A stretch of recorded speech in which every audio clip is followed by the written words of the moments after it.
Alrighty, thank you to everyone for attending. I'm Scott Clark. I'm with the Albemarle County Community Development Department. I'm the staff liaison to this committee. As this is the first time that this committee has met this year, we will need to hold an election for officers before we continue. So I will start by calling the meeting to order. I will read a virtual meeting preamble for the information of everyone, and then I will call the roll one by one for all of the members, at which point if you could each say that you're present and give your general location, don't need exact location, but at my home in Albemarle or at my office in Charlottesville, et cetera, is fine. So, as permitted under the Virginia Code section 15.2-1413 and Albemarle County's Continuity of Government Ordinance, we are holding this meeting by real-time electronic means with no committee member physically present at a single central location. The Agricultural and Forestral District's advisory committee members are participating electronically. The public has real-time audio-visual access to this meeting over Zoom and real-time audio access over telephone, both as provided in the lawfully posted meeting notice. During the meeting, members from the public may submit written questions or comments to the facilitator through Zoom.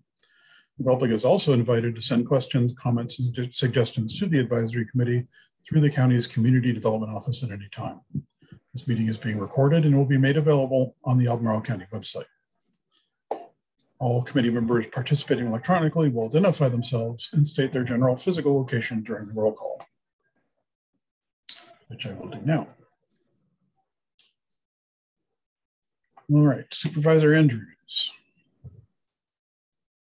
I am here, but I am in Sorrento, Maine at the moment.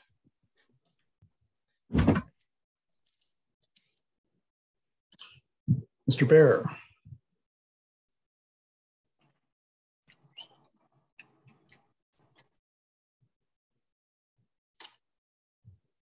Let's see.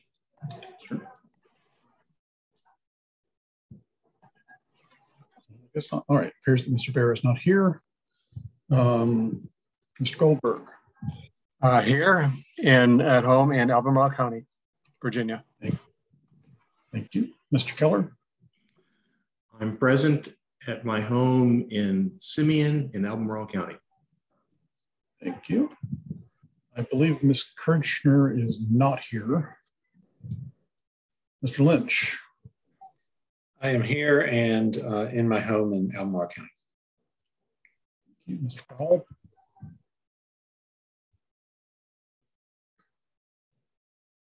He was here. Oh, there he is. Mr. Powell. I'm here in Albemarle County. Thank you. Ms. Van Royen. I'm here in my home in Albemarle County. Thank you. And Mr. Filk is not present. All righty, thank you all. We will proceed then to the next step, which is the election of officers for this calendar year. Somewhat unusual to do that in July, but this is our first meeting. Just a moment to share my screen.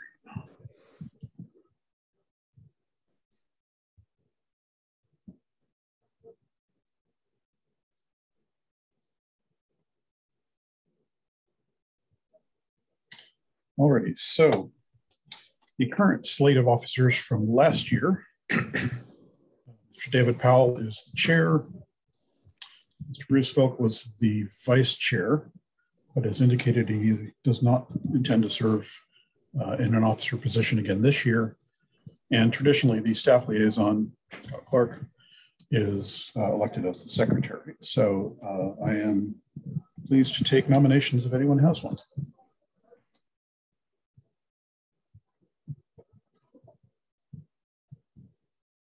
And you can nominate a slate rather than individually if you'd like.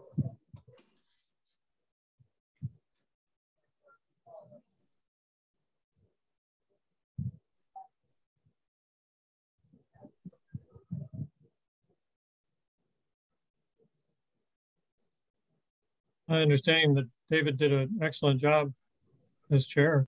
If you'd like to continue. Thank you for the compliment, but I've done it for several years now, so I would prefer for someone to step up and serve.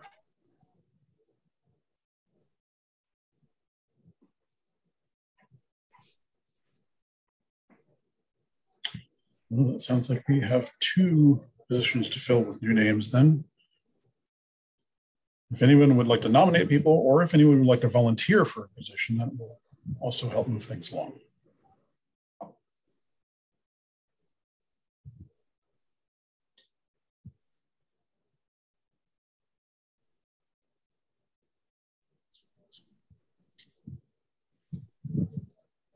Scott, would it help sell it if you told people what the obligations or duties might be? I will be glad to. It's extremely onerous. You need to, as chair and occasionally as vice chair when the chair is not present, you need to basically run the meeting by announcing the items and going from step to step. And then if there are questions about an upcoming meeting, staff will sometimes be in contact with the chair about organizational matters in setting meetings up or setting agendas. That's really about it.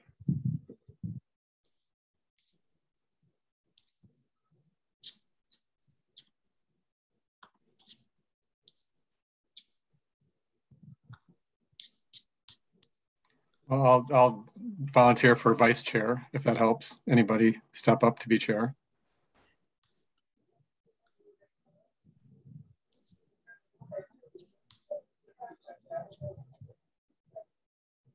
Can we nominate somebody who's not here and just sticking with it?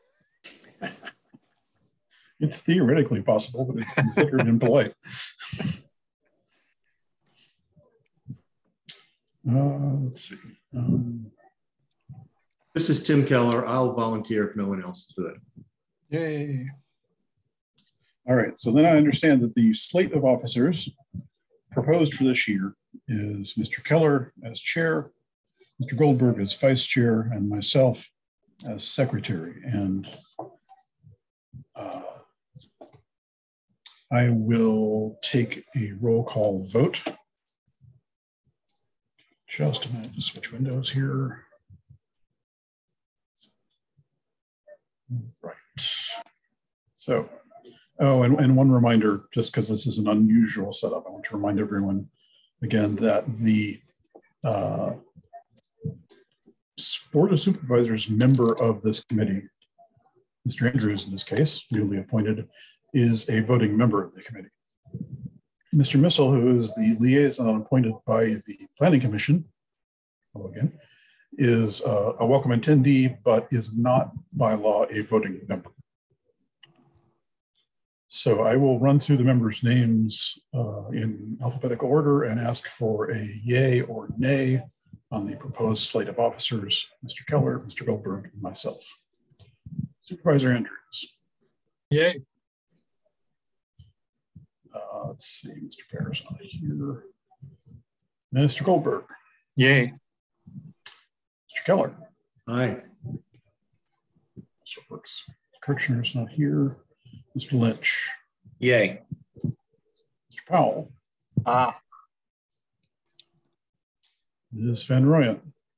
Yay.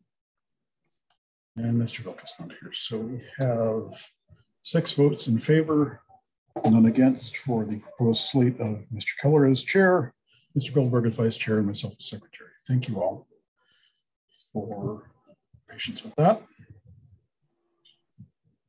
That done, our next item would be the approval of minutes from the September meeting from last year.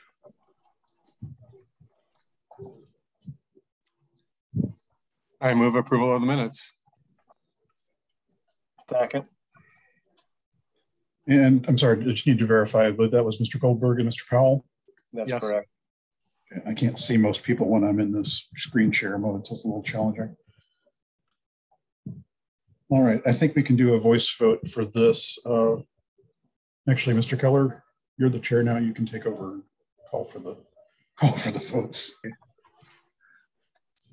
May I hear positive response to the acceptance of last meeting's minutes? Aye. Aye. Aye. Aye.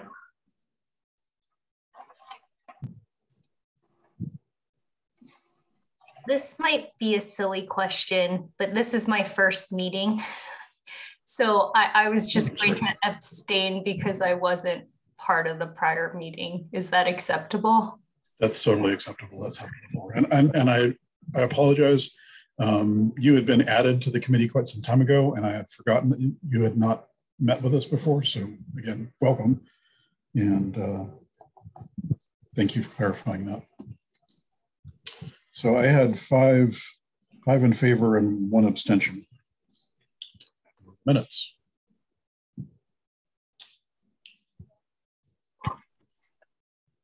So at this point, should I take it, Scott, and we just and go for the first item? Yes, feel free. Okay, so the first item on our agenda is SP 2022-0011 Verizon Scrubby Property Tier 3 PWSF. May we have the staff report, please? Really, thank you. We'll say that I will present a brief staff report regarding Ag 4 district matters. Mr. Bill Fritz is also here. He is the lead planner reviewing this application. And I believe we have a couple of representatives of the applicant as well. So Bill and the applicant's representatives are all available to answer questions about the more technical details of this proposal once we get through the initial presentation. And as a reminder to everybody, this committee's policy regarding taking public comment on proposals like this is that staff makes a presentation, the committee has a discussion, and then the committee opens up public comment if people desire, if members of the public desire, before the discussion goes back to the committee for recommendation. Scott, this is Tim. Just for clarification for Melanie and Jim and Fred, the process normally for us in the past has been staff report, initial discussion of the committee, then the representative of the project, correct? Generally, the applicants don't make a presentation, but they're available to answer questions as part of that discussion. And do we have that discussion? Do we have them speak during our discussion and before the public? Correct. Okay. And do we have a time limit on their presentation? There's not really a presentation from the applicants. There's no time limit there, and there is no established time limit for the public comment. But of course, we do need to keep in mind that we have a 2-hour allocation for a meeting like this, and try to keep it within that if at all possible. And will you run you or other staff run the public portion of it and sort of keep an eye on the amount of time? Yes, we will. Vivian will take care of announcing who's next to speak, and I'll keep an eye on the time. Great, thank you. Hi, Vivian. Hi, Tim. Excuse me. Alrighty, so before I dive into the brief presentation on the Verizon Scrubby project, I want to give a little context for both of the items that the committee will hear tonight. The context for this review is that this section 3202D of the county code says that the county should take into consideration the existence of a district for many of the land use related decisions that it takes on, including the comprehensive plan, ordinance development, and finally listed there procedures affecting parcels of land adjacent to the district. So our procedure for many years has been to bring special use permits on properties adjacent to the districts to the committee for advisory comment, so that that advisory comment can be supplied to the Planning Commission and the Board of Supervisors when they have their public hearings on these proposals. Just to review what the applicable purpose and intent are, this is again from Chapter 3 of the county code, which oversees the districts. And you can, I won't read them all out to you here, but just for your information, there they are. Conserving and protecting agricultural and forest lands and keeping them available as resources of statewide or local significance. So the committee input we will ask for at the end of each of these two items is, does any given special use permit request on a property located adjacent to a district conflict with or not conflict with the purposes of the districts? Of course, there are many other issues for any given special use permit request: historic impacts, scenic impacts, the design on the site itself, many other factors. And those will also be accounted for in the overall staff review and decision-making process about the special use permit request. But tonight we're focused on the impacts of these uses as proposed on the adjacent district lands. So to go on into the Scrooby project then, this is located on a 44-acre parcel that is actually split by Interstate 64, just east of Greenwood Station Road, which crosses the interstate here. The special use permit application proposes a 144-foot tall monopole tower for a personal wireless service facility. And you can see roughly the pole location here, which is about 750 feet east of Greenwood Station Road, right next to the interstate. And these light green parcels here are the ones that are in the district, Yellow Mountain District in this case. This is just a quick view of the proposed facility itself. The reference tree that is measured against here is at 86 feet. It's about 25 feet away. The pole height is 142 feet. So that is the actual facility that's proposed. To give you an idea of the visual impact, this photograph is taken from Greenwood Station Road. And leave back to the, here's the pole location that's proposed. Here's the district parcel that's closest. And the photo simulation is done from a point approximately here on Greenwood Station Road. So this is the existing facilities. I believe that speck there is the balloon that was flown during the balloon test to show the height of the facility.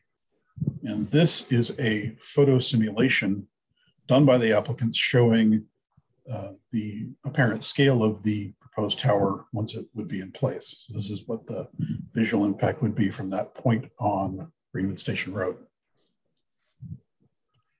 So now I'll just quickly go through the points in the staff review that you had in your staff reports before the meeting. There are 4 more specific policies in section 3-101 of the county code that explain the in more detail the policies that this district should promote. And as always, we'll review a special use permit application against those 4 standards. First one is production of food and other agricultural and forestal products. We felt that the presence of a cell tower on land outside the district and adjacent to an interstate highway would not limit the capacity of land in the district to produce those goods. Also, any impediment to farm traffic from construction would be temporary. The second policy is to provide essential open spaces. Open spaces within the district would not be reduced by the creation of a tower on an adjacent parcel. And the district's value for watershed quality and wildlife habitat protection would not be impeded by the adjacent tower construction. Third factor is strong agricultural and forestal economy. A tower on adjacent property does not impede the district's ability to support agricultural or forestal production.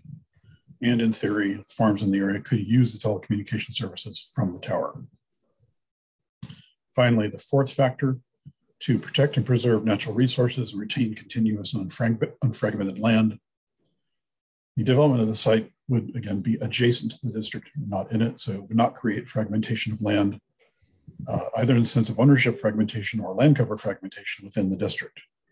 Also, given that this tower is immediately adjacent to a major highway, there's no real wildlife corridor value here for it to interrupt, as connectivity is already seriously inhibited by the fact of that major highway. So, staff recommends that the committee advise the board and the planning commission the proposed use does not conflict with the purposes of the agricultural and forestal districts. I have a couple of motions for you to review. And again, Mr. Fritz is here to answer more detailed questions about the proposal itself, as are representatives of the applicants. So committee members, do you have any initial thoughts on this? Tim, I've got a question. Go ahead. Scott, has anyone objected to this project officially through the county? I'll have to let Mr. Fritz respond to that as he's tracking this.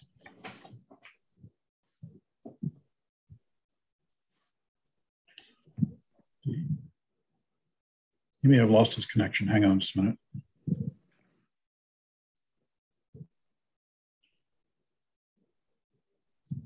Just checking the attendee list to see if he perhaps got kicked out or lost his connection.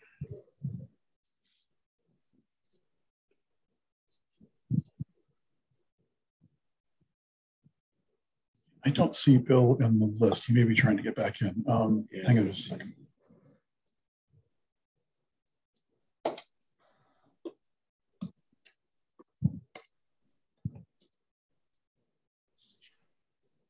I'm sorry to hang things up. Maybe we could go on to another question and then come back to that one once we get Bill reconnected. Absolutely. Committee?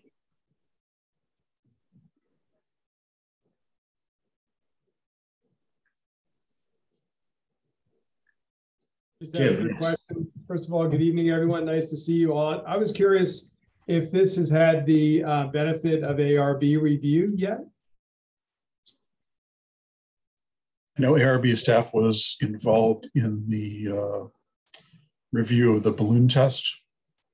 I don't believe these, actually, Mr. Missler, you would know better than I do, but I had thought that these did not go to the ARB, but they did get visual resource planning staff review. Okay, thank you. Jim? Yes, this sort of follows the previous question, the earlier question. The previous site that had been considered for this had issues with respect to visibility from, I guess, some of the wineries in the area. Were any of those specifically looked at, and how to see what the visibility was?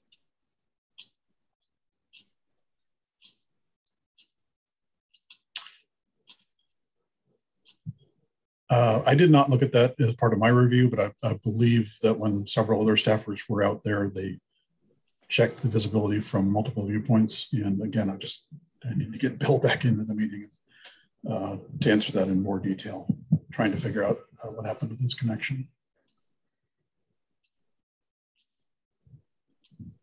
Apologize for the difficulty. If we can't get this from Bill, Jim, you should be able to follow up with this with the consultant. That's anyone else while we're waiting for Bill? I also like to just double check on the height considerations. I know that usually it was the tree plus 10, I believe, and this is substantially higher than that, but I understand there are other reasons for that. Just like to have that clarified. Yeah, my understanding is that a pole that is, or facility that is 10 feet or less higher than that reference tree, which is the tallest tree within 25 feet, would be a by right tier 2 review. This one is approximately 50 feet taller than reference tree, so it is certainly pushed in the category of requiring a special use permit.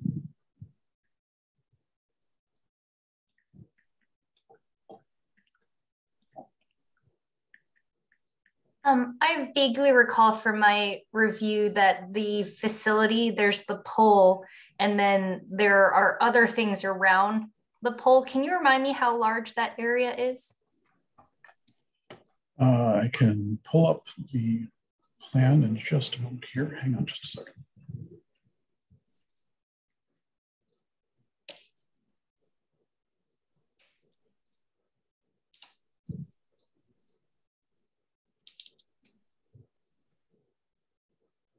apologize for having to kind of do this on the fly here, but do best we can with the technical difficulties in place.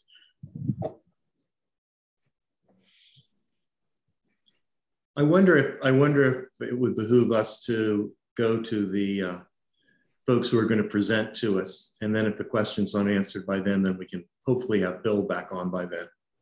Is that okay with everyone? And the applicants may have the information. Okay, so, right. So Scott, can you invite them in? If they're already in, Ms. Schweller is in as, there she is. Your audio is not good. Not good? No.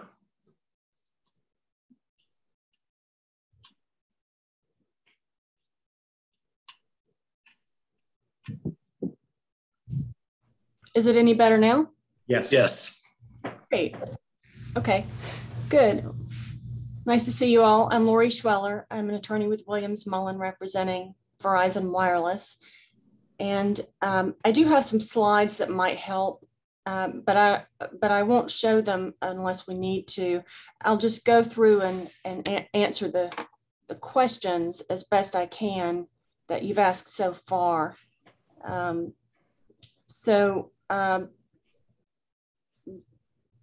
Mr. Missel, you asked a question about the ARB. We did have representatives for the ARB at the most recent balloon test, but we have not yet had that meeting. So they are evaluating for visibility from I-64. Thank you. Sure. Supervisor Andrews, I think actually to answer your question about the previous site, it would be helpful if I could just share my screen. I want to be able to show you where the site is in comparison to the previous site, because several of you were on this committee at the time that we presented it, and 2 years ago. Let's see.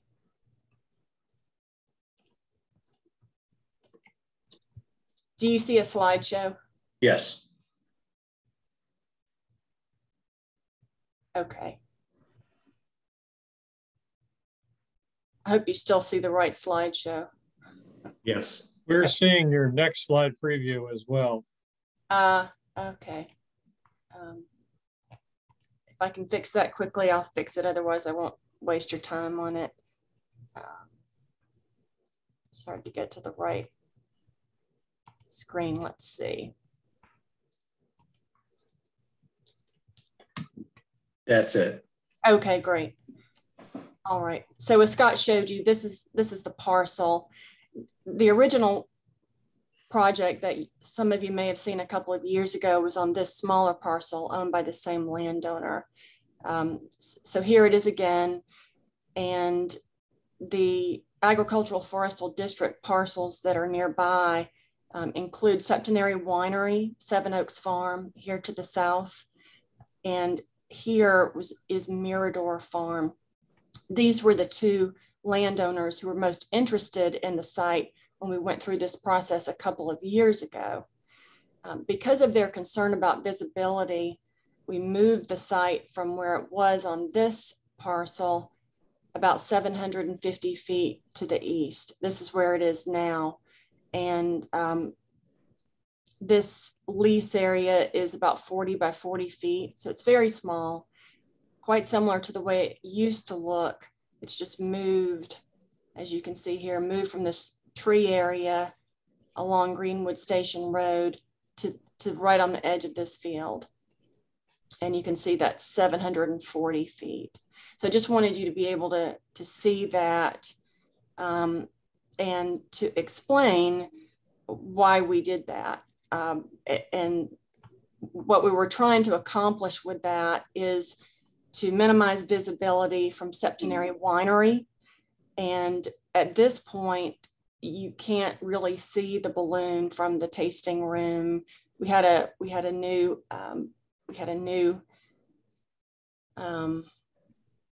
balloon test a couple of weeks ago, and the county provided Verizon with the photographs from that test to produce photo simulations. The one that you saw earlier in the presentation was from Greenwood Station Road, which is right alongside the winery.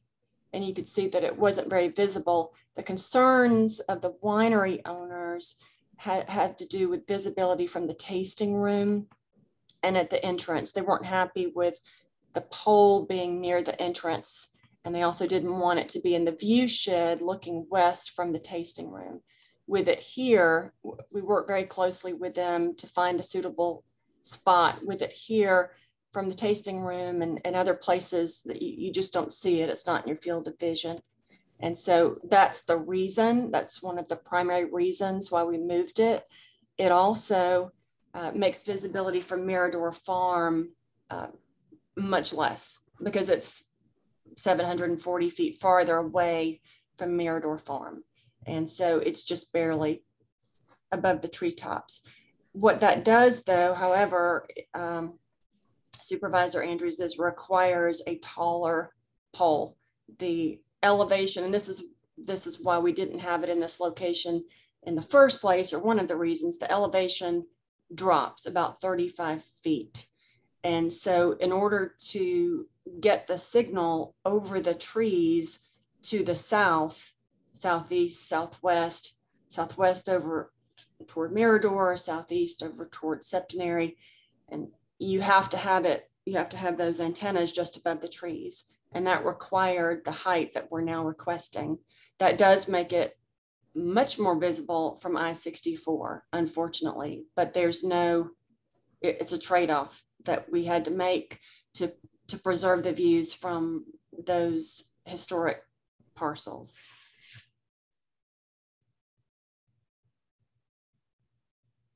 Maybe at this point we could go back to Mr. Fritz. Yeah, I think I covered questions. Thank you. Thank you. Thank you. Hi there. I'm happy to do whatever I can. My computer just decided that, nope, I'm going to be a brick. So I had to find another one, but I'm here and happy to help. So there were a number of questions about background on this. Staff that were involved in the balloon tests, those kinds of things, the Sure. Technical things, and then maybe the technical background on why this pole would be higher than we're used to seeing over the tree lines. So to answer your question about the number of staff, there were 4 staff people that were involved in the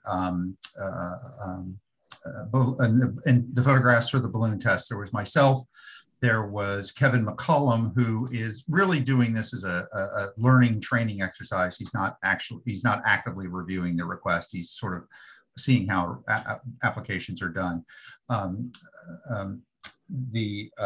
Margaret Malashevsky and Chris from the ARB were also there, and in the Architecture Review Board, and they took photographs from a variety. We all took photographs from a variety of locations.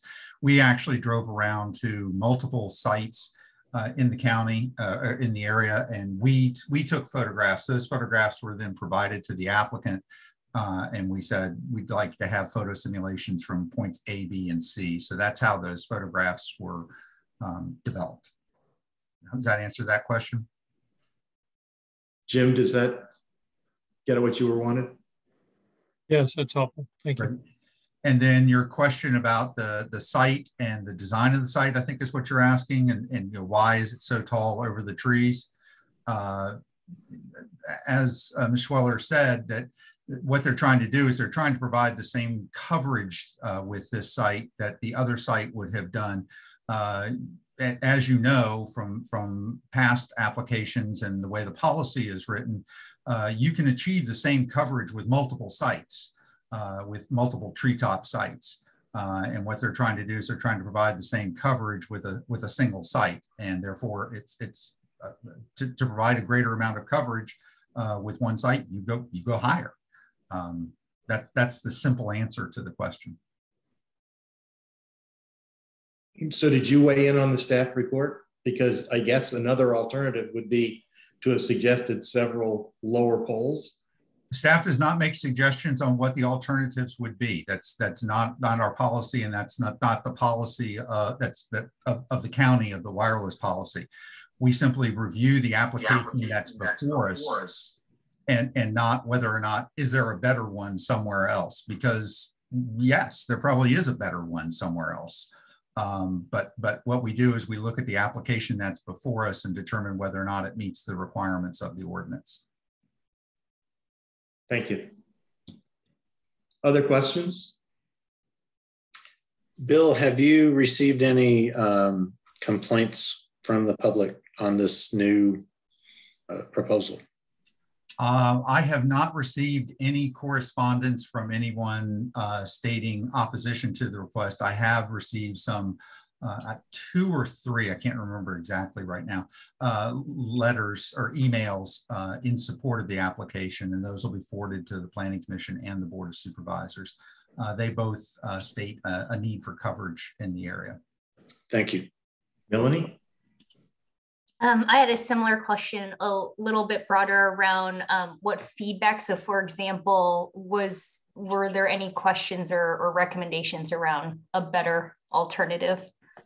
Again, we don't recommend alternatives because not necessarily from staff. Just was there any feedback or input provided from county residents or others in the area around the proposal itself? Not specifically, not that I'm aware of that there should be.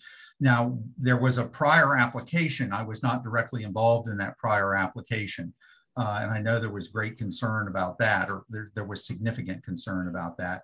I was not party to that actual review, so I can't speak directly to any of the reasons, justifications, or comments that may have been made by the public during that review. Again, we review each request as its own request. Does what is before the county, does it meet the requirements of the ordinance, yes or no? And hopefully I will still be here now, because now apparently we're having a thunderstorm and our power is flickering. So, any other questions for Bill before we do public? Just a quick follow-up on that previous question.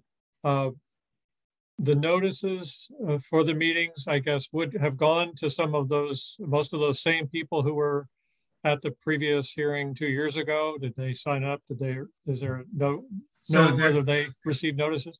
So there are 2 notices that go out. There's a notice for the community meeting, and that is mailed out to all the property owners within a half mile of the site. So that letter went out. That's actually mailed by the applicant, and that's for the community meeting. There's also a notice that goes out for the actual public hearing, the Planning Commission public hearing. That notice only goes to the abutting property owners. There is no notice that goes out for the Board of Supervisors meeting. There's also a notice that is published in the newspaper for both the Planning Commission and the Board of Supervisors meeting. As follow-up to that, I think I saw that the community meeting had been scheduled, I think it was last week. I didn't see the recording available, but it just became available today, I believe. Okay. Can there be, like, since we're here, a little recap on the community, kind of just how the community meeting itself, and again, just trying to understand the conversation around the proposal. There was very little comment. We actually finished much earlier than we thought we would.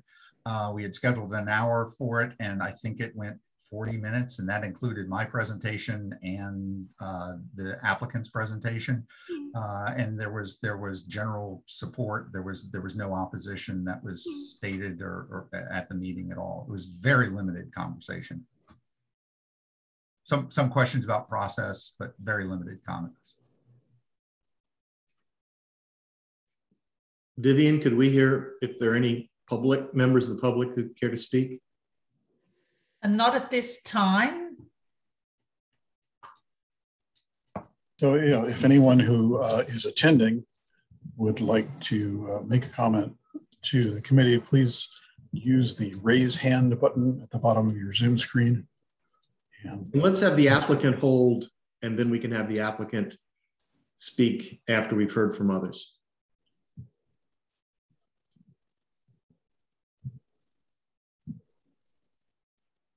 No one else? We do have one hand up. We do have one hand up. Okay.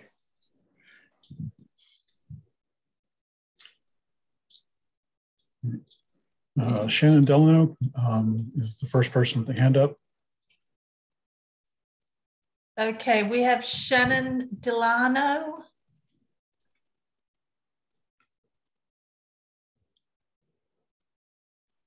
Hi, can you hear me? Yes. Hi, this is Shannon Delano, and I am one of the attorneys who represents Mirador Farm. I apologize that at the community meeting we were not clear, but we do object to the cell phone tower, and we have been very vocal in our opposition throughout all of the applications for a special use permit since I think 2018. We attended the balloon test that occurred a couple of weeks ago. And we also took photographs of the balloon from the different points surrounding the proposed site. And we still believe that it is very visible from Mirador, which is a historic property. And it's also clearly visible along the I-64 corridor and other places. And so we just want to make sure that the committee recognizes that there is opposition to this proposed site, as I think someone asked that question. And I also have a question for Verizon. Maybe Lori can answer this. So with regard to trees, I understand that this new site is 700 feet east or so of the old site. And when you look at the picture that you shared on your slideshow, it appears that it's in an open field and it's not even close to any trees. But there in person during the balloon test, it's actually closer to the trees than you might think.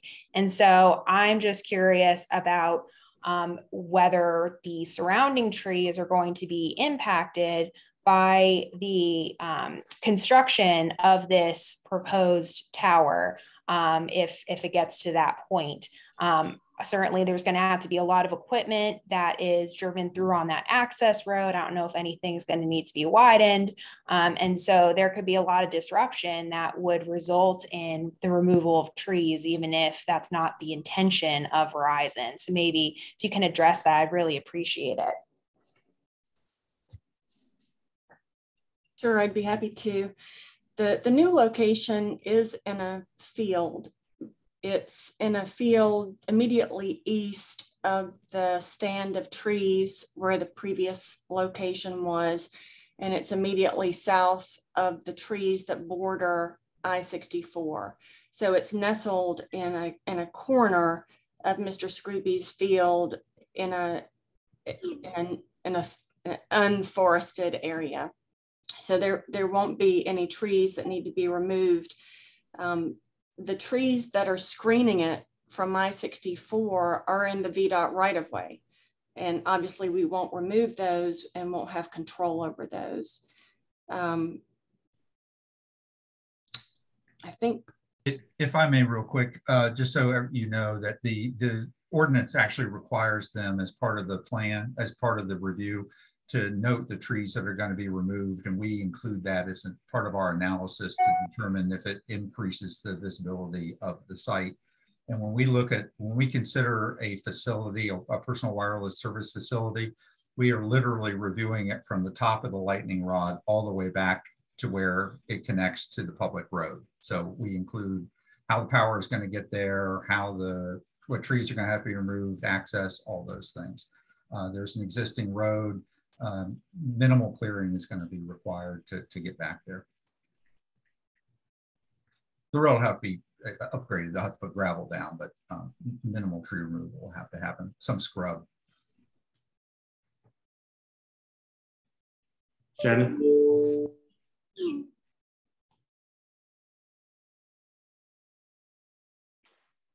Scott, are you going to let Shannon? Yeah, I see that I can now be unmuted. Thank you.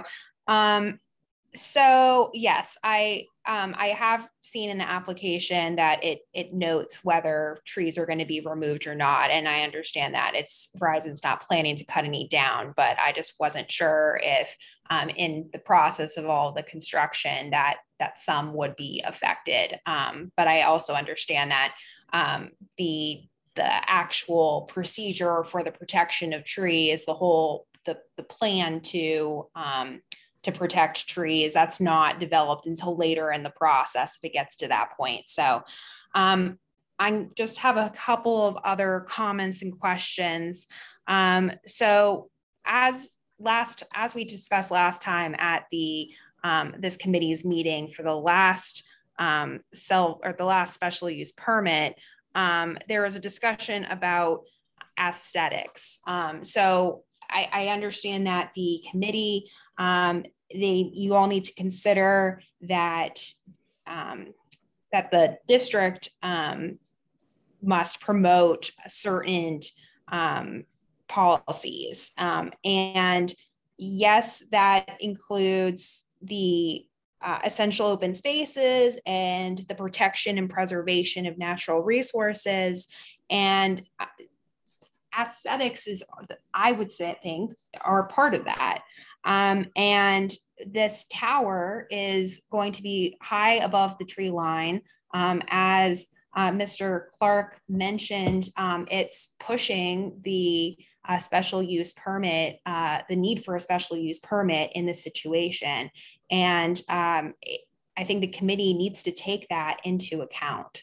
Also, I want to note that Supervisor Malik also has expressed concern, although she did not come out on the call at the public meeting last week saying, I object to the tower.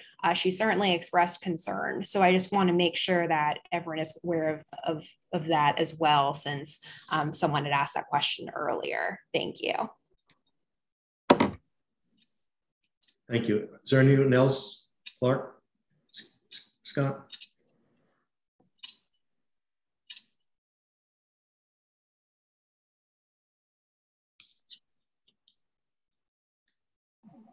Can you unmute? Sorry, you'd think I would learn. Anyone who's attending the meeting who has a question or would like to raise a concern, please hit that raise hand button at the bottom of your Zoom window so we can get your questions in before we return to the committee discussion. Ron, did you have a? I'll wait until we return to the committee discussion. I don't see anyone raising their hand to join in the discussion, so I think we can. I think we're at that back to the committee. Very good. Scott, to clarify, I think I heard you say back at the beginning that Mirador Farm is not part of the Ag Forest District. Let me pull the map up real quick. Or not a Ag Forest District. It's not in the Ag 4 district, but it is under conservation easement, according to the GIS map. And my question, maybe it's a staff question, but under 3202D, is the effect of Mirador Farm something that we can consider?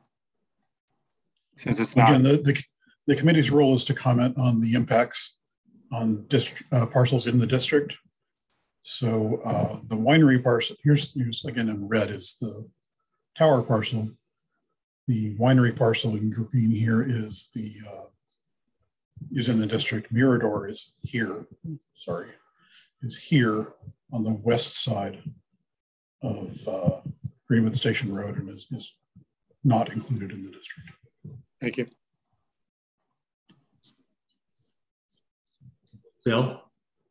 Just to help answer that question, the impact on historic resources, conservation easements, that's required by the ordinance and staff will be doing that. So while it may not be something that the AF Advisory Committee is looking at, staff is certainly looking at that. Along those lines, Bill, from past discussions that I've been part of, could you just clarify? I'm trying to think how to phrase this. If a site is picked on one property owner's parcel, and it is in effect using tree cover on an adjacent property owner's parcel, there's always the opportunity that for the adjacent parcel property owner to remove trees because it's their property. Correct.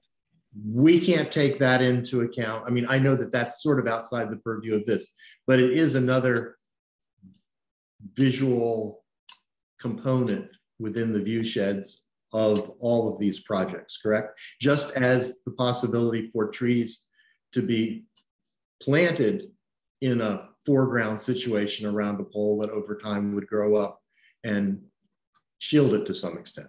Correct, and it's an excellent point. So if there are trees that are on an adjoining property, and those trees are the ones that are being used to screen screen or somehow mitigate the visual impact of the tower, then we would do one of two things. We would either say, well, those trees need to be under easement or included as a condition that they cannot be removed, or we're going to consider those trees as not being there for purposes of determining whether or not they mitigate the visual impact, because there's nothing that says that they can't go away tomorrow.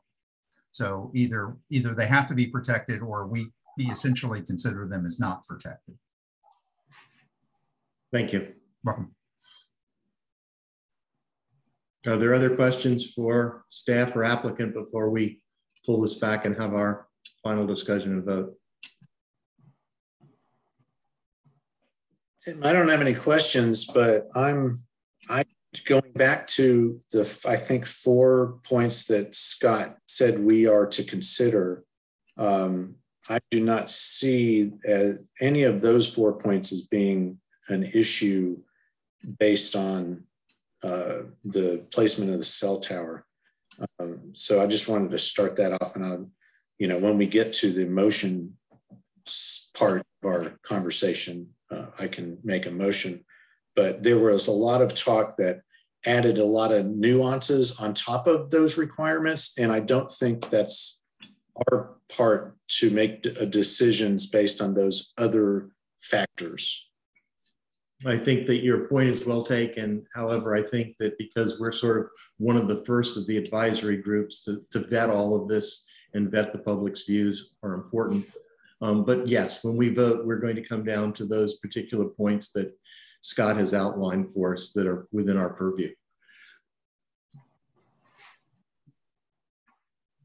And I guess I just want to emphasize that to the extent that my vote reflects my work as part of this committee, it is based on those criteria and does not necessarily imply anything with respect to my vote eventually as a member of the Board of Supervisors when it comes before the board.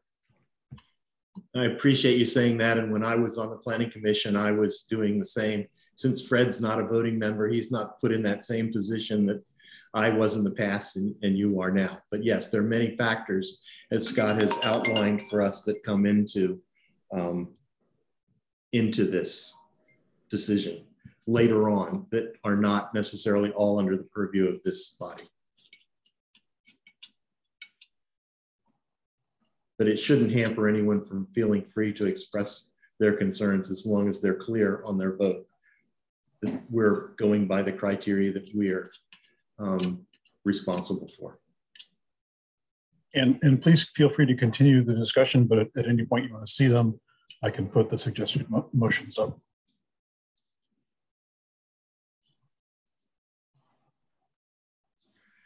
Would you mind putting them up just so I can see them as a reminder as we talk? Sure. While we're doing this, I'd just like to ask one more thing of Bill, because it's process and it might have some bearing on the future bodies that look at this. I'm certainly aware of software programs that would allow one to put in the height of a tower, the area that it needs to be located in to provide the coverage that it needs to have, and would then based on visibility factors, show where those would be least visible. Does the county staff have such software? So what we do is when an application is submitted, we do the mapping. And what we do is we have the topographic information, we have the LiDAR information, which takes into account the height of trees and buildings. And what essentially happens is a dot in space is created that represents the top of the tower. And then it creates lines out from there and says, these are the areas that are mathematically visible. Mathematically, there's a visibility from that spot back to the tower, and it creates shading for where there might be trees or buildings or hills, and we have that mapping and we use it. It's very beneficial to us when we do that very early in the process, and it helps us in doing our field visits because it gives us an idea of where to go in the first place. And then what we can do is we can go and say, okay, on the map, it shows it as red, meaning it's visible. Is it really visible from this place? And there might be something that the map doesn't show that means it isn't. We also look at some places that might show up as green on the map and say, I thought it would be visible from here. And we go and figure out, yeah, it's not visible, or yes, it is. The mapping is surprisingly very accurate to the real world conditions. We've found it to be very accurate. And the question that I was really asking goes back to what I had asked earlier when you said staff won't get involved in alternatives.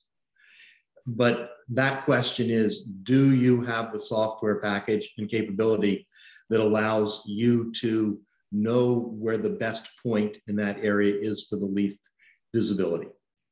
No, and it's very important. No, we do not, because we do not have the technical expertise in radio propagation to be able to determine what coverage is. And I should point out at this point that we are prohibited by the state code from considering the business needs of the applicant for the site, and we're also prohibited from requesting we're prohibited from requiring them to provide any propagation maps or studies or any information of that type. So the General Assembly has made it very clear that localities are not to consider propagation, coverage, business needs as part of their decision-making process, and we do not. Thank you. And again, I've asked this question in many ways as an educational piece for our new members and for the public that are just beginning to become aware of these and are interested in these issues. And I just have to, my editorial comment would be that I think staff has done an excellent job in the past in analyzing in that first package that you were talking about, using the mapping abilities that you can use to show us what the visibility will be. Thank you. Thank you. I have one more question. Bill, you had mentioned, if the proposal was reliant on existing trees, et cetera, there might be a recommendation to also put those trees under easement. For this proposal, is there anything like that? So we're still very much under review. We've not made any determination whether or not we're going to recommend approval or denial. It is interesting to note, or important to note in this particular case, that the trees, while they're on an adjacent property, they're on property owned by the same individual. So it would be if the county were to approve this request, and if that request had a condition that said all trees within 200 feet, and that's a number we've used before, all trees within 200 feet have to be protected by an easement or cannot be removed in some way, that would cover areas that are currently under control of the applicant, with the exception of the trees that are in the right-of-way of I-64. And we've done that kind of stuff before. That's a type of condition we've done before. It's not very common, but we have done it before. Are there any more questions or comments on the area outside of the purview that Peter pointed out that we're going to be making our decision on? Okay, I think Scott, it's time for you to put the those up. Committee, would you like to see the staff report quickly with those different points first of the areas of our purview? I can run back through those if you would like. Would that be helpful? Or are people ready to go on? I think I'm just curious, are these the only two options? So I have joined one committee member as just a community member before, and I believe there were 3 movements. There was, sounds good, go forward. Let me clarify. Okay. These are just recommended motions just to help you out. The committee is not in any way limited to staff's recommended motions or recommended actions. We just find that having examples up for members viewing it is just helpful in moving the meeting along. The one you're thinking about, I think, was it was the camp in another district that was proposed, and it has since been withdrawn.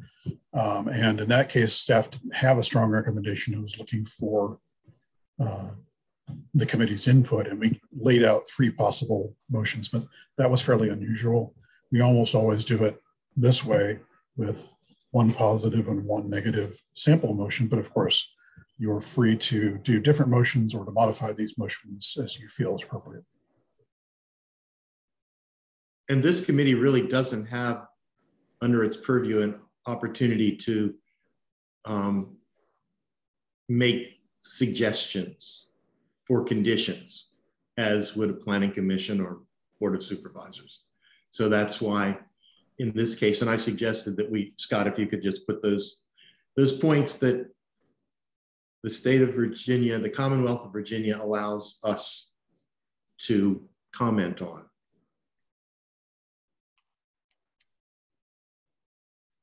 And if anyone disagrees with staff response to this, please speak up now. We're certainly not here to impose a view. We just have recommendations and information to help the committee do their work. So section 3.100, which I mentioned earlier in the meeting, covers just in very general terms the policies for the districts. And then the points we reviewed this against, as we do with other special use permits, are from the more detailed policies from 3.101, which are, and I'll just run through these briefly. A is production of food and other agricultural and forestal products. B is to provide essential open spaces. C is a strong agricultural and forestal economy. And D is protect and preserve natural resources and retain continuous and unfragmented land. Could you put A up again, please? When we spoke about this previously, when it was in a different location, did we invoke this because of its impact on the winery? If I remember correctly, the committee's recommendation in that previous instance was that that other proposal, which was not in the same location, had, I think the committee actually recommended denial, which is not how these motions are typically phrased, based on visual impacts on the districts and how that would impact, for example, the adjacent winery. So to my memory, no, there was not a reference to the production of food and other ag form products in that motion. So if one were going to take that route today, it would maybe be in terms of tourism on Seven Oaks or something like that.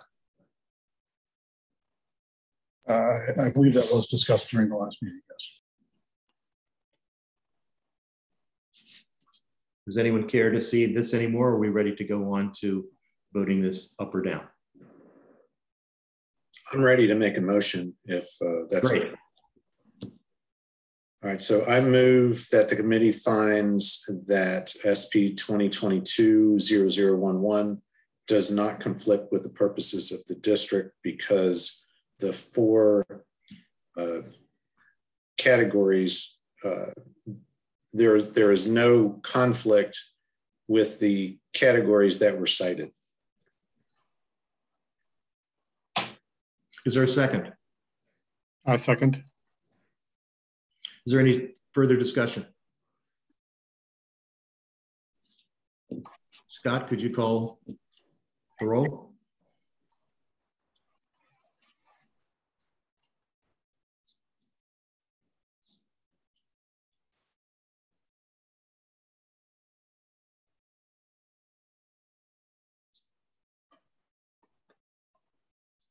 Scott, you're muted, Scott. Okay.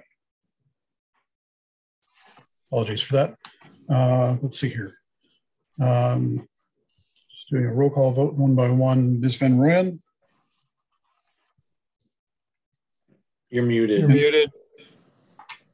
I still need a minute to process and think, please. Okay, I will go through in a different order then. I apologize for that. And again, just to clarify, an aye vote on this motion would be to support the position there. The proposal does not conflict with the AFD purposes. So Supervisor Andrews. Yes. Mr. Goldberg. Aye. Mr. Keller. Aye. Mr. Lynch. Yes.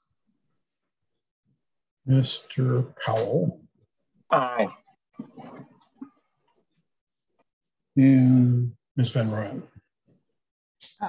I just have a little commentary. So but with the commentary that I appreciate, it sounds like a lot of work has been done over the last 2 years to make a more acceptable proposal. And I think that should be recognized.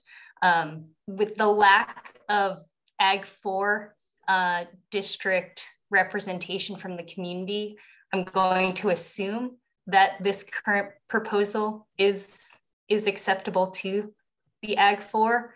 I think, not that I know we can't give recommendations, but in general, it would have been more helpful to understand that there had been, I guess, more partnership across the entire community to understand and maybe understand alternatives and find a more mutually acceptable solution.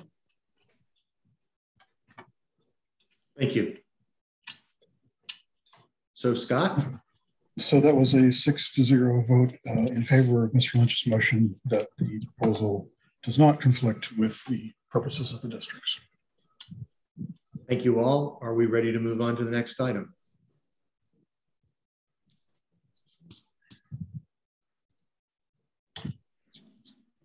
Okay, so the second item on tonight's agenda. Would you like me to read it out? Oh, sorry, go ahead, please. SP 2022-0014 Woodridge Solar Substation and SP 2022-015 Woodridge Solar. Thank you. Go ahead, Scott. And so yes, there are two special use permits on the same property here. Number 15 is a solar energy facility.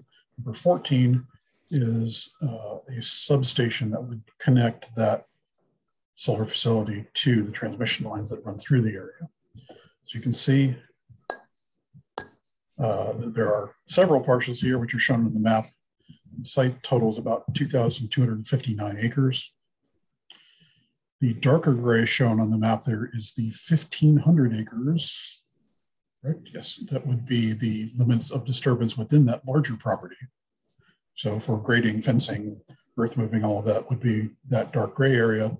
And within that, an area of about 650 acres would be for the panels themselves. And I'll show you that in more detail in a moment. This is a site that has been used for pine plantations and has gone through multiple cycles of harvests over the years, some of which, quite a bit of which has been recently clear cut in the areas that are proposed for this solar facility. And this property is adjacent to the Carter's Bridge, Agricultural and Forestral District. And you can see these parcels here surrounded by the proposal are not part of the proposal. The gray parcels are the ones for the solar facility. White parcels are not, and then these green parcels are in the, Carter's Bridge district. Just to give you a rough idea, this is a view of a small portion of the site. You obviously can't capture the entire place at over 2,200 acres in one photo, but quite a bit of it is like this, areas that have been recently cut and are mostly open. They've had some herbicides applied to shrub growth in those areas. There are some areas that have not been cut. This is one of the two transmission lines that goes to the site, and actually toward the rear of this photo is where that substation would be. It would be built to connect the power generated by the solar facility into this transmission line. This is an overall view of the site provided by the applicants, and I just wanted to include this one. You can see again here, these red hatched areas are those included in the proposed activity, and that there's where there's grading activity, although I believe at this point this area would not be graded because there are no panels proposed there. That little piece of the property is in the Monticello viewshed, and so the applicants decided to pull any panels out of that area. So again, the red hatched areas are the limits of disturbance. This red dot here is the substation connection point, and the blue lines are the approximate locations of the panels themselves.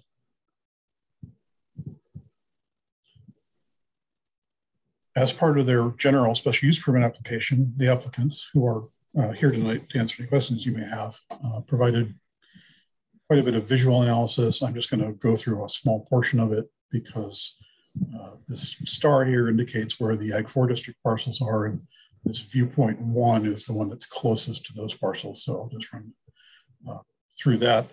And again, the Agricultural Forestral District parcels are not part of this proposal. They are adjacent to it. So the viewpoint is looking away from the district parcels, not into them.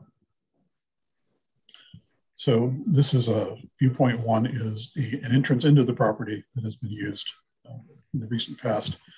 And you can see much of this area has been cleared as part of the timbering operations. So this is how the site exists now. This is a photo simulation of what the site might look like at the point the panels, which you can see in the back there, and the screening vegetation were initially installed. About 5 years after that, the buffer plantings and the growth of the screening vegetation have increased.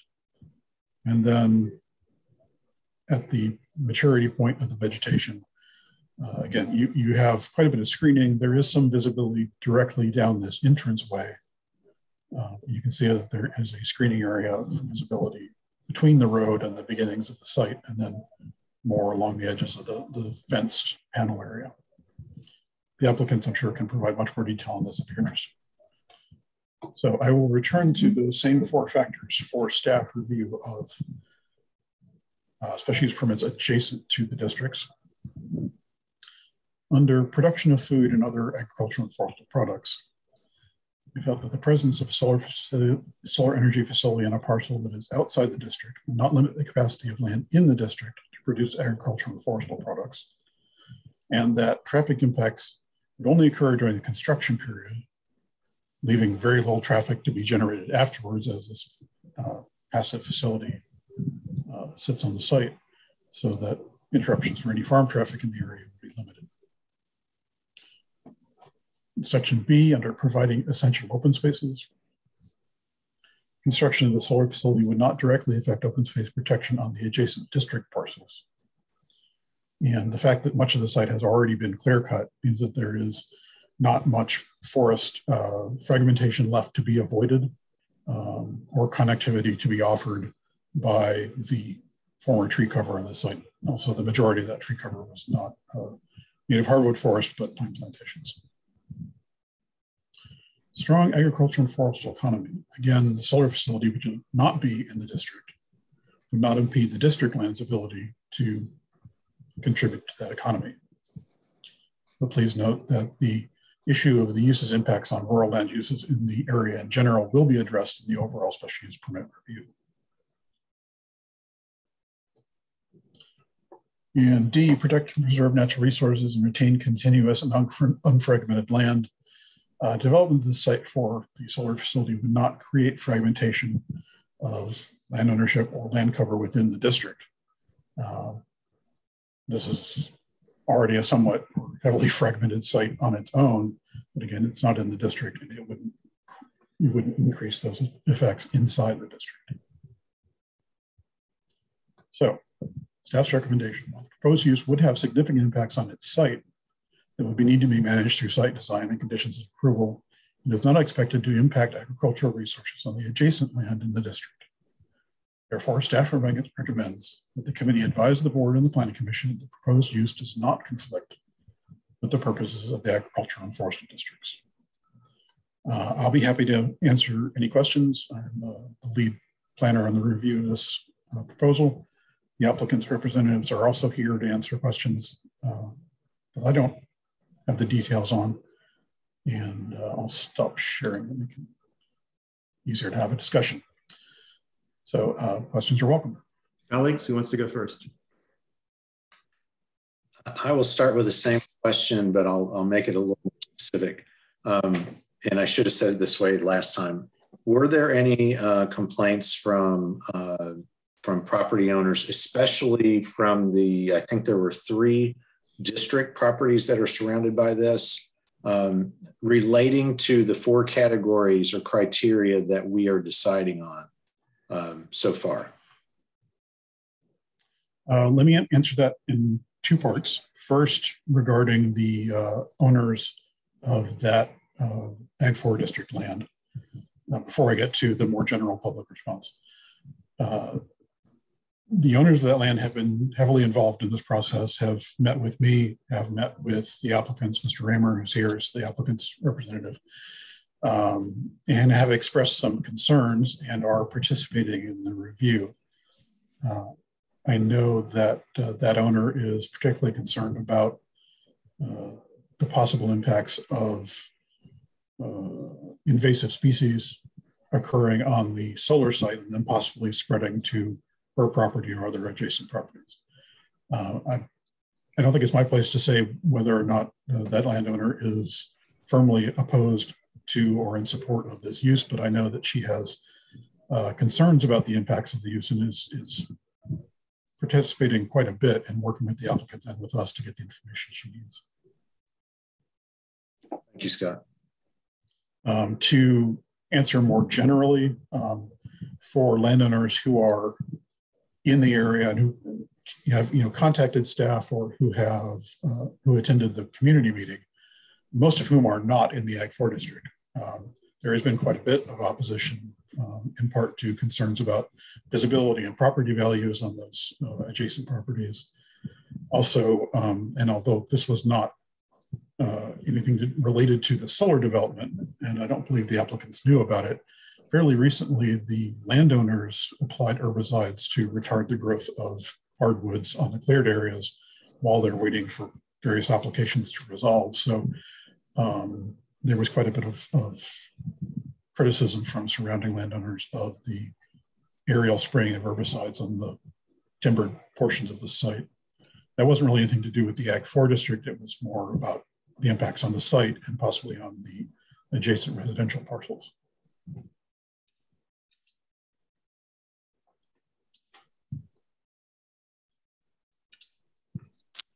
Anyone else? Could you remind me, I know you mentioned this, with respect to the ag forest parcel, the access to the site and the road construction, the amount of traffic that's going to be generated, how will it impact that parcel? Are there any, I guess there's one road through that area next to that parcel. I'm just curious how things are going to be routed when this is all going on. Let me go back to the map briefly to show what the road access is, and then I may turn to Mr. Raymer to say more about the plan for construction, traffic, and access. I will say that we are still trying to evaluate that, and that's going to largely depend on future revisions to the grading plan for the site, so that we understand the true extent of the construction traffic that would be needed. But before I turn this over to Mr. Raymer, let me just show you the map again so that we have that context. So, oops. All right, so this is the simpler map.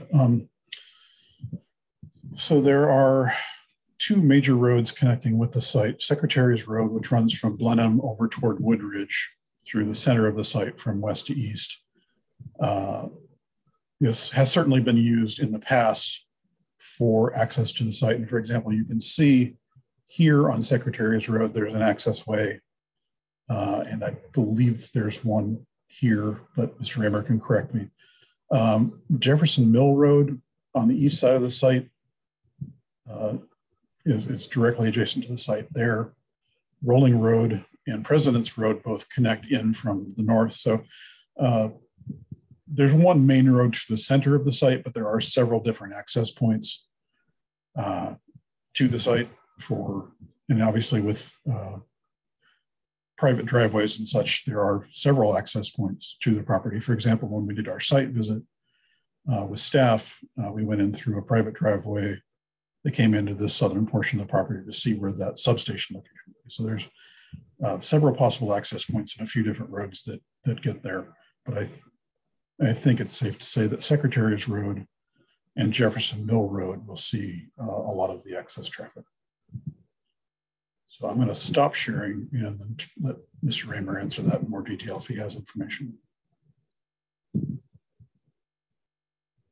everybody, my name is Scott Raymer. Nice to meet you guys. I'm with Hexagon Energy. I'm in my office in Charlottesville right now.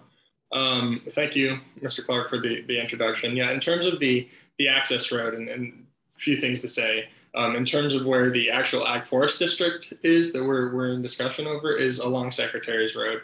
Secretary's Road is a primary highway through the area and will not be by any means closed or otherwise impacted except for during construction vehicles coming to access this site. Once the project is built, it'll be about one vehicle per month. The access points that Mr. Clark was referencing a moment ago are actually existing timber input and output locations because this has been a heavily logged site over the last 80 years. We plan on using the existing points of location. Now, there's a lot more to say on the project and happy to introduce more, but I'll wait for a few minutes as I'm answering specific questions. But primarily, Secretary's Road is a public way that is going to continue to be accessed or the Ag Forest District will continue to be accessed by Secretary's Road. And we are in the process of conducting a much more detailed traffic study to actually look at what kind of routing and what access points specifically would be used. Our current application includes a preliminary traffic plan that shows that access is viable, but how exactly we route that and timing is underway. So thanks for the question.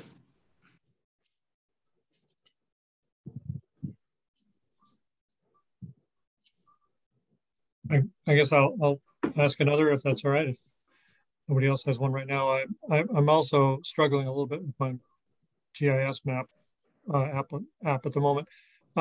The geography topology here, the Ag Forest District parcel, is it generally lower, higher? How much will it be affected by drainage as construction goes on? Good question. Scott, is there a way you could put that map back up that you just showed by any chance? Sure. Hang on just a second. I have a presentation I can put up too, but this one will work just as well. So the Ag Forestal District that you're looking at right now is in green towards Secretary's Road. That's generally upland of Secretary's Road. The land generally slopes to the south, and that's beneficial for us in terms of solar because we want sites that slope southward because the sun shines from the south. So the general layout is definitely southward. There is some area directly to the northwest that you'll see in this application, right in the northwest corner of the project, directly northwest of the green slope area. there's a lot more to say on this, but I have spent 2.5 hours of the last 2 days, each day 2.5 hours, meeting with several community members who were part of the community meeting last week to hear their concerns. And one of the concerns was panels being close to some of these residences in this area. What I've agreed to with them, and also just confirmed with my engineer today, is that this gray north area will be removed from the site plan. We have enough excess space within the site to be able to remove that. So that's altogether going to be left in its natural state. That was originally planned to give us some flexibility to work around. That is generally level. That, you know, there's some creek areas that run through, not creeks, but low-lying areas that run towards the Ag Forestral District. But by removing that, we're able to completely remove that issue. Again, the area to the further to the north is, honestly, it's topography, if I remember right, and I believe Ms. Putnam is on the call, and she'll know the topography there far better than I do, but I do believe it generally lies south. Or not south, but slopes away from, and, you know, lies along a utility easement, right, that runs right directly north of the Ag Forestral District.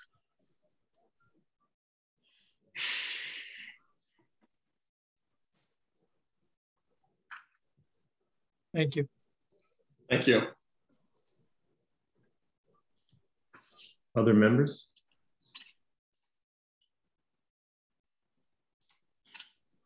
I'll ask a background question then, one that I'm curious of in all of these projects. And again, it's outside the purview of what I will be voting on, but I want it in here for the record.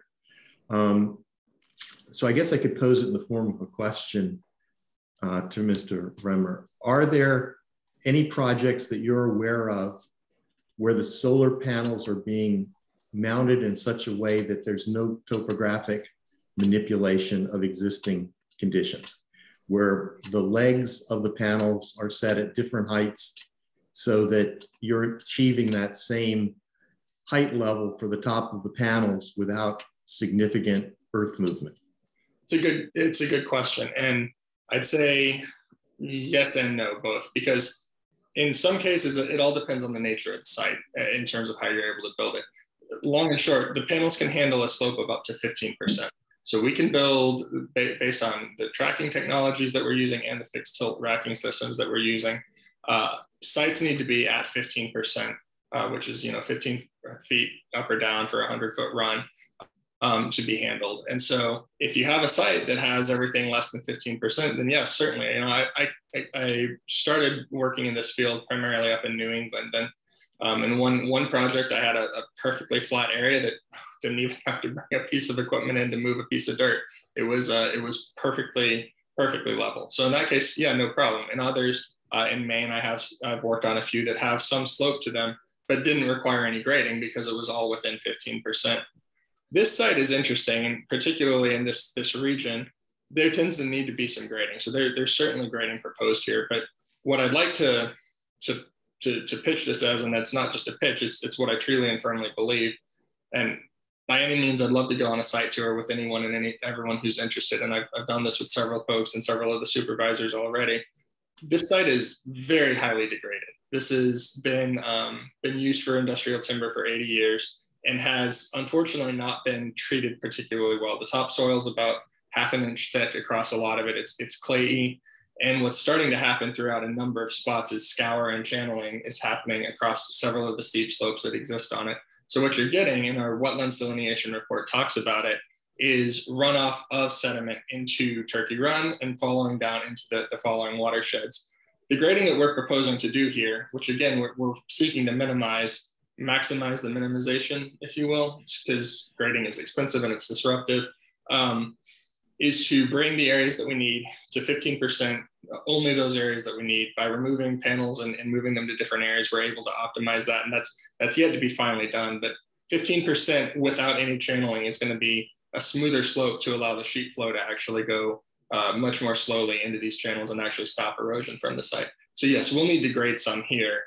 Some panels are better than others. And, you know, one technology we're looking at for this particular site is a racking system that allows the panels to track from east to west, but still follows steeper slopes. They're still in that 15% range, but it all depends on the nature of the site is the short answer to your question. and it's a good one that we're constantly thinking about and how to deal with best. Thank you, because I think the great dilemma for all of us as citizens, much less in advisory capacity, is that in effect, we're going from one form of monoculture that was not positive on many of the places that are being proposed for the solar farms. Yeah. And so, as you said, there might actually be a possibility of a certain degree of remediation with just doing the kind of contour manipulation if there's some topsoil put back. But we have state standards which are talking about soil types in the ideal, not after they have been overcropped with whatever that crop might be. And so if there was a redefinition of solar panels as a form of agriculture, you know, maybe states are interested in thinking about that. But I think that this is to me, this is much more of an issue than visual quality.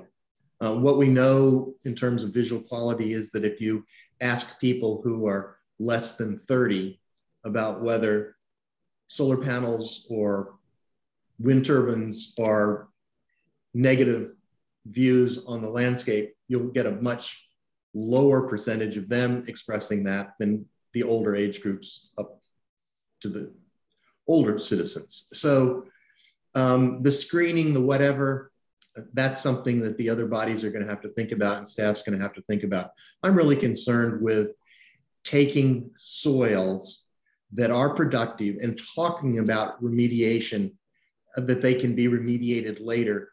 But what is the real reality? Are we taking land out of production? And I think that you gave a fair answer to what that debate will be about with other bodies up the food chain. Thank you. Thank you, sir. And if I may, one final comment to add on to that is that in addition to grading and, you know, not just planting grass here, this is degraded soil. We actually are working quite hard with the neighbor who's been involved, and Mr. Clark mentioned Ms. Putnam, to come up with seed mixes of native pollinator and bee and butterfly friendly mixes that we can plant under the panels and around them. So our goal is to really try to help rejuvenate this highly degraded soil, help bees and butterflies. I actually had a conversation with a sheep farmer down in Esmont who's very interested in trying to graze his sheep under this particular array. That's not a done deal by any means, and to get that number of sheep up and running is a multi-year process. So we're looking at this as a long-term investment or a long-term process, but the goal here is to make this as agriculturally productive as possible and as restorative to the land. And, you know, we've got to stay over 100 feet or 100 feet off of all wetlands and not touch them at all. So this is going to give them a chance to actually rest and recuperate. So I'm trying, and I think what I've been able to put forward, and even talking with neighbors who are in the area around us, to make this a double whammy, right? Not only do we get clean energy for 25,000 homes of Albemarle County, we also get a chance to restore 1,500 acres of highly degraded soil. And, you know, at the end of this process, the whole thing comes out. There's a decommissioning bond that gets posted with the county just in case we were to go belly up.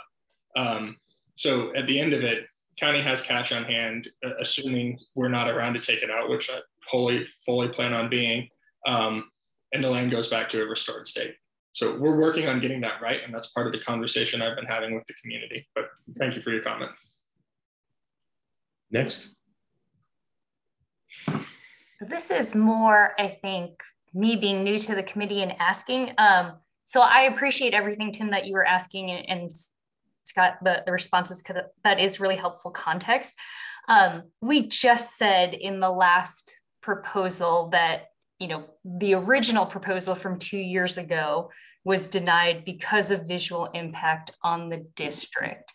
And so this one, I'm having a hard time understanding because it does seem like there's visual impact. So can you tell me a little bit more? I saw the simulation, but for this one, has there been any commitments around setbacks or, you know, Bill in the last one had talked about, you know, putting certain areas under conservation to preserve that. Can you just tell me a little bit more about that? I just to clarify, and I'll, excuse me, I'll let Mr. Raymer talk about their visual buffering plans, which are extensive. Excuse me. But to clarify for a moment, when I mentioned about the initial version of the cell tower,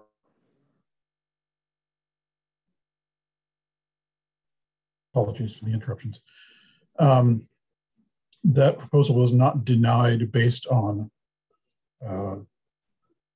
visual impacts. In fact, it was not denied at all. It was at some point withdrawn when the applicants decided to go back and do more engineering work. This committee recommended denial and was largely concerned with visual impacts rather than with the criteria from the ordinance. But that was, not in itself a denial. And just to clarify, for any advisory committee, this one or another one that comments on a special use permit or rezoning, a negative recommendation does not end the review process. It just provides advisory comment to the Planning Commission and the board for their consideration. Because again, typically advisory committees are advising on a narrow issue, not the entirety of the issues that face that application. So having said that, Mr. Raymer can probably describe better than I can the landscaping and screening plan that they've proposed for this use. Certainly. Yeah, thanks for the question. County setbacks require per the bylaw that we stay, depending on whether your front yard, side yard, backyard, which is hard to tell on a site like this, 25 to 75 feet away. That's the minimum that, we don't touch anything. Knowing how people respond to visual impacts, even thinking, if I were a neighbor, what would I want this to look like? What we've done is led with a minimum setback from all property lines of 200 feet.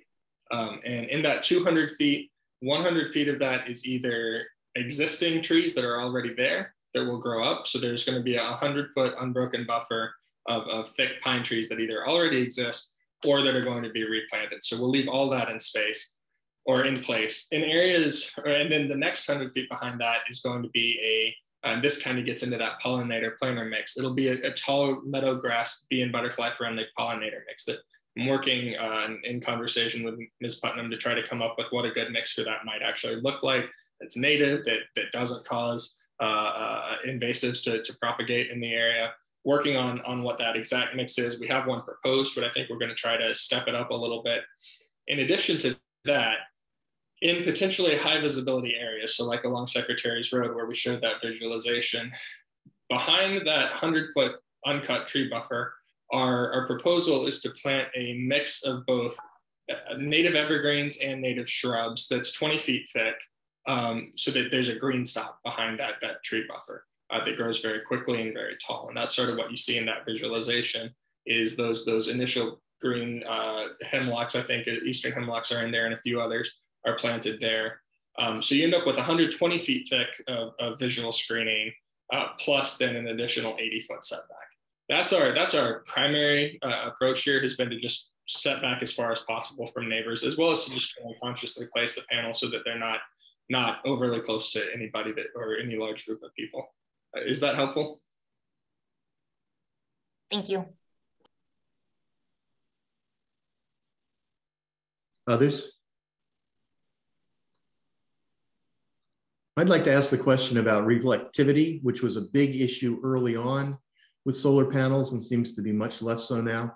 I go over Monticello Mountain most days, and the panels that are in Carter Mountain are not particularly reflective. The sun just seems to fall on them and we see the black screens, but we don't see shining spotlights coming off of them. Can you speak to that material? And also, as a sidebar to that, the heat that's generated. That one's actually in an orchard. You're talking about having vegetation underneath. Do we know what the ambient temperature increases by at certain temperatures because of these panels? Both good questions. Yeah, so first, in terms of the reflective nature of the panels, the goal of a solar panel is to absorb energy, not reflect it. So any light that's reflected off of it is energy that's lost. So first, they're a very dark surface that absorbs light and doesn't reflect it much. Now, on top of that, to make it even better, they've worked in a dappled or stippled glass cover that baffles the light as it shines off. So We actually, as part of our application, provided an FAA, well, it's the FAA's modeling process that we have to submit for any sort of airplanes or airports. We provided a glare study that shows there's no glare impact on surrounding neighborhoods or surrounding folks anywhere close. You know, they build the types of panels we're proposing using get built next to airports all the time. Dulles is putting one up. I don't know if you've ever flown in or out of Denver, but Denver has a large array just like what we're proposing right here. And you know, you really don't want glare in your pilot's eyes as they're coming into land. And so that's the same type of technology that we're using here. In terms of heat islanding, which gets brought up sometimes, there have been a few studies, and it depends on different areas where you're at. What I saw recently, I was just doing a little bit of reading. Within the middle of the array, I've seen that on the heat of a day, smack in the middle, I've heard that it can increase by about 3.5 degrees Fahrenheit. The ambient temperature within that panel, and then that rapidly dissipates as you get further. But what also happens is every night that temperature dissipates. It's not stored heat. There's no stored heat within the environment. It goes back to normal temperature every evening.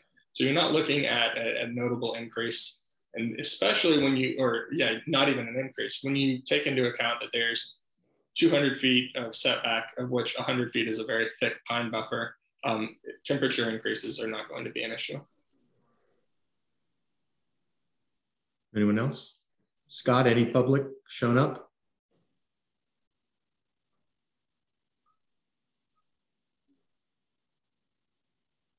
You're muted, Scott.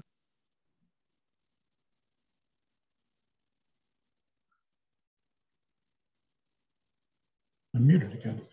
All righty, so if we are ready to go on to comments from the public, I'll just say anyone who's attending, please go ahead and raise your hand, and then we'll have you unmuted for questions.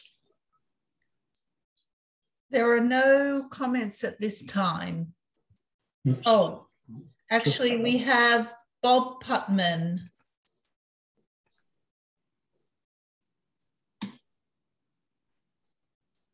Go ahead, Mr. Putman.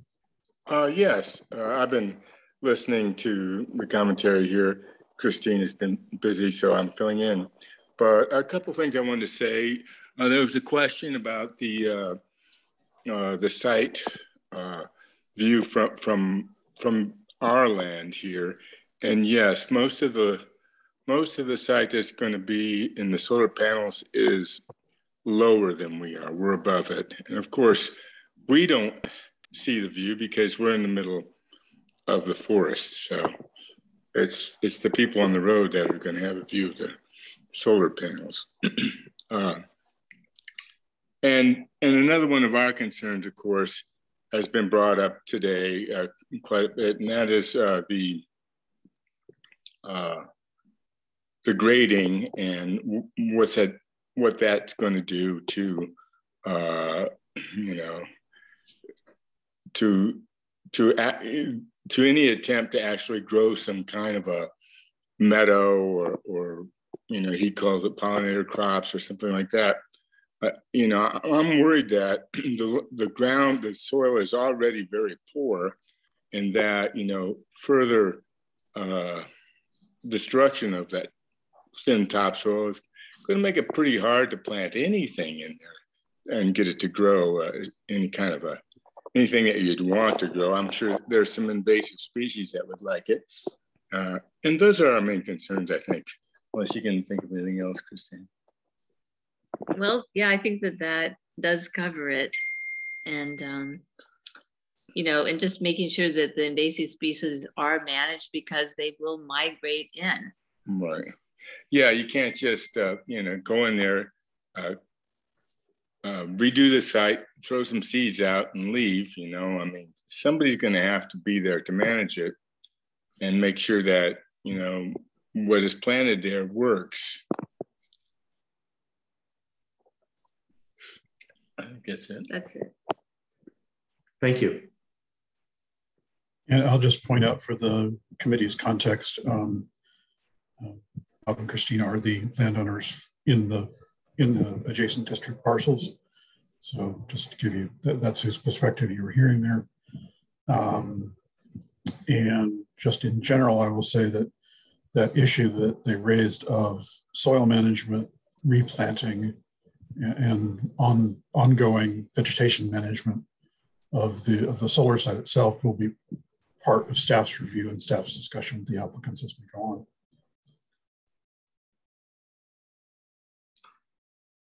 Are we ready to have the motions put up? Would anyone like to see the 4 points that we need to address under as we had in the last item? Jim's nodding no. Others? Okay, Scott, could you put the put it up? The motions?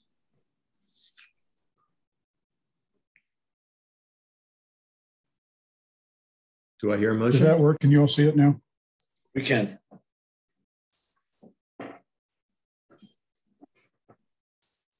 Do I hear a motion? I will move that the committee find that SP 2022-0014 and SP 2022-00015 do not conflict with the purposes of the district based on the criteria in which we are making our determination. Is there a second? I'll second. Is there any further discussion? I have one last question, and that is about noise generated from the panels or the substation that's adjacent to it, whether there will be more sound because of that new development. Mr. Ray, we're going to address that. Yes, the only sound generated from these comes from the inverters, which are going to be located at least 500 feet interior to any property lines. The inverter noise level is about that of an air conditioner unit, primarily because it has a fan to help it stay cool. There may be a hum on some days in the same way that a transformer box along the road may have a mild hum. But from the fence line, no, there will be no noise above any ambient level. The substation that's proposed is far to the south and very interior to the site. So in the same way that any other substation around that is built in the middle of cities has noise level, which I don't think it does. I can't ever remember being next to a substation making noise. This substation will be in the same kind of location. And if it does, it's mild, it's quiet, and this is very interior to the site. So there will be no noise level, in particular as compared to timbering processes.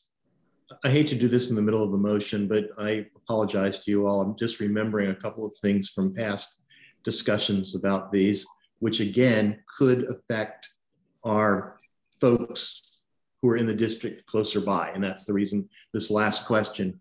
We've heard something about, and this has to do with the maintenance and how often the maintenance will be, because we've heard that sometimes when these units that are tracking, the little motors that make them track, go bad, that can be a very high-pitched, bothersome noise until it is remedied. And so then the question is, how are you going to know that that's happening, and how quickly will somebody be on site to fix it?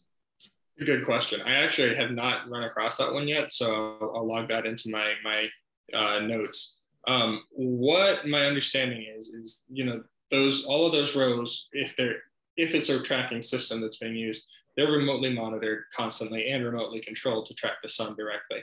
So if something goes wrong, they can shut off a switch to it and keep it quiet. So if a neighbor hears a high whining complaint, the maintenance team who's going to be in charge of operating or owning, what am I trying to say? Maintaining the site, that's what I'm looking for. As soon as they hear that, they can go and shut it off and make sure that that's not causing any trouble. But if that were to happen, then yeah, we'd send somebody out very quickly to address it. And the good news too, assuming that didn't even happen, which God forbid that it did, God forbid that it does happen, but if it did happen, middle of the night, the array stops doing anything anyway, so the noise should dissipate. But I'll do a little more research into that one. I haven't heard that complaint yet, but I'll do some more research to see. Thank you. And again, my apologies to the committee. Does anyone else have any other further comments before the vote? Scott, if you could call the roll. Thank you. Supervisor, the motion was to find that the facility does not conflict with the purposes of the districts. So Supervisor Andrews. Yes. Mr. Goldberg. Aye. Mr. Keller. Aye. Mr. Lynch. Yes. Mr. Powell. Aye. And Ms. Van Rooyen. Also an aye. I guess maybe because I know this is an iterative process. It's important to me that certain aspects be highlighted for what is helpful for the vote. So I agree. I think I recommend it doesn't conflict, provided that the things we discussed around visual impact and soil maintenance is addressed. I think what really got me was Tim's comments around, are we taking land out of production? That was a big thing for me. In this case, it sounds like we are actually making land more productive, which is positive. I think it's unfortunate that it got to that situation in the first place, but in this case, we're actually helping the situation. But had this been on the district, it also would have been a totally different thing. So, but if those things could also just make sure it's kept or enhanced throughout the iterations. Thank you. I can assure you that all of those issues are already under consideration by staff. And just to clarify, at this point, we're taking community input from the community meetings and advisory committee input. The next steps will be first a staff review comment letter, which I'm sure will be quite detailed on a project of this scale. Then revisions of the application by the applicant. And then at that point, there are still the two public hearings to go, the commission and the board, at which all of those issues and more will be addressed. So I appreciate your concern. And yes, definitely all of those issues will continue to be under consideration. Let us finish the vote first, if we could, Mr. Emmer. Actually, that was everybody. We've got 6 ayes and no nays. Thank you. And I would just like to say to Melanie first, I think that what you're doing is really important. Ideally, we would all have a statement like that, most likely before the vote. But one of the nice things about Albemarle County is that we have a planning commissioner representative and a supervisor representative on this body. And so these comments are being heard, and I'm sure they're going to be affecting them sometimes. And when I was in Fred's capacity, I would bring them back at when this was presented to us and highlight some of those points. So it's important to do what you're doing and state the points that are of importance to you. And it's out, normally we don't let the applicant speak, but Mr. Emmer, go ahead and a very brief comment if you wish. I just wanted, well, thank you. I wanted to extend an invitation for anybody that wants to tour the site and see what we're looking at. I've done this with Mr. Missel and with Supervisor Andrews. Anybody else, please get in contact with me. I live here and am fully on board to go take anybody on tours at any point. Thank you.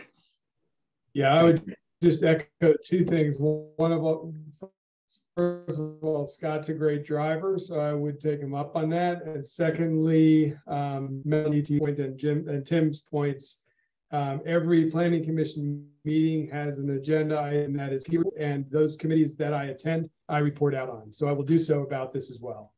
Hopefully you could all hear me. I just got a note that said my internet is unstable. Yeah, we can hear you. That's good. Great, thanks. Jim, did you want to say something, or was that just a wave? Do I have a motion for adjournment? Is it the appropriate time? Actually, we need to consider whether there's any new business and then old business. That's right. So let me put the agenda back up.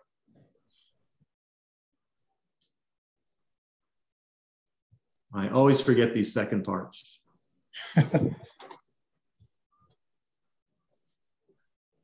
So yeah, you can request, ask if any members have any new business, then ask if they have any old business, then we can go on to adjournment. Did our vote work for both of these SPs, or do we need to take a second vote for the second SP? I took that as applied to both. Okay, that's good. Is there any new yes, business? Tim, when I made the motion, it was for both. Thank you. You're welcome. Any Sure, new that business? wasn't the wording of the motion. Any old business? Do I hear a motion to adjourn? So moved. Second. All righty. Thank you all. Thank you everyone for attending and for your good questions. Thank you. Good night, everybody.